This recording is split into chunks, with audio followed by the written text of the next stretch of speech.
The hallway was crowded, buzzing with chatter, but for Maya, it was just another day of silence.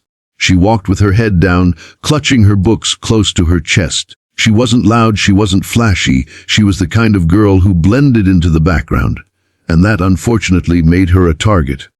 Behind her, a group of bullies whispered and snickered. They'd been bothering her for weeks, finding amusement in her quietness.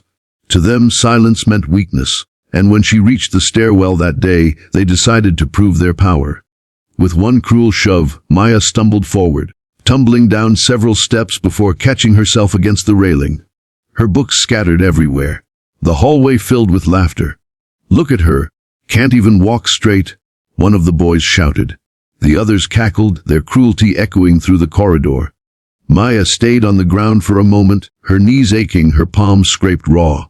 She felt the familiar sting, not just of the fall but of humiliation, but something inside her cracked. For too long, she had swallowed her pain, buried her anger, and pretended not to care. That day, as the laughter rang in her ears, she realized she couldn't stay silent anymore. Maya slowly stood up, her eyes locking onto the bullies at the top of the stairs. The crowd around them expected her to cry or run. Instead, she moved with a calmness that unsettled everyone watching. "Do it again," she said quietly, her voice steady, almost chilling. The bullies froze for a second, then smirked, thinking she was bluffing. The leader swaggered down the stairs, ready to shove her again. But the moment he reached out, Maya's hand shot out like lightning. With a swift twist, she locked his wrist, spun his body, and slammed him against the wall. His ankle buckled under the sudden force, and he collapsed to the ground, groaning in pain. Gasps filled the hallway. The crowd couldn't believe what they just saw. The quiet girl had just flipped the toughest bully like he was nothing. The second one charged at her, but Maya was ready. She sidestepped smoothly, hooked her leg, and swept him off his feet. He hit the floor hard, clutching his ankle as it twisted awkwardly. The third and fourth tried together, but she moved with precision, a mix of control and fury.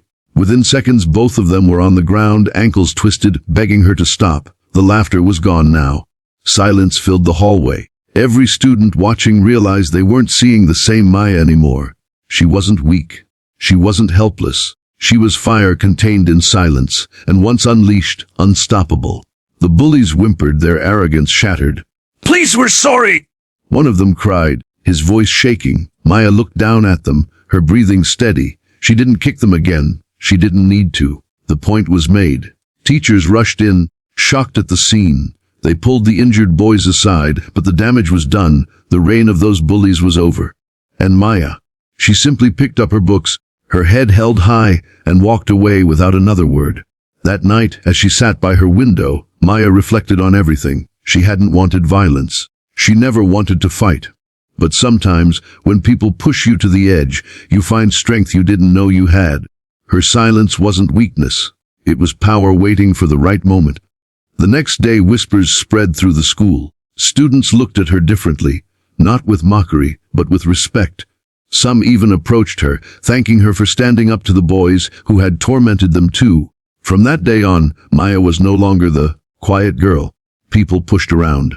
She was the girl who stood tall, the girl who snapped the chains of fear, and the girl who showed everyone that strength doesn't always shout.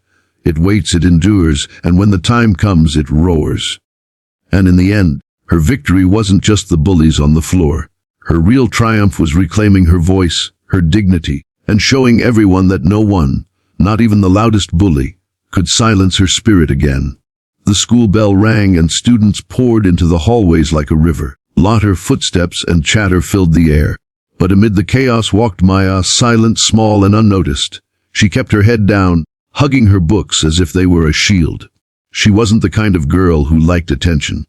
She spoke only when needed, and most of the time, she blended into the background. But to the bullies, Maya's silence was an invitation. At the top of the staircase, 4 boys leaned casually against the railing, scanning the crowd like predators looking for prey. They weren't the smartest, but they knew how to command fear.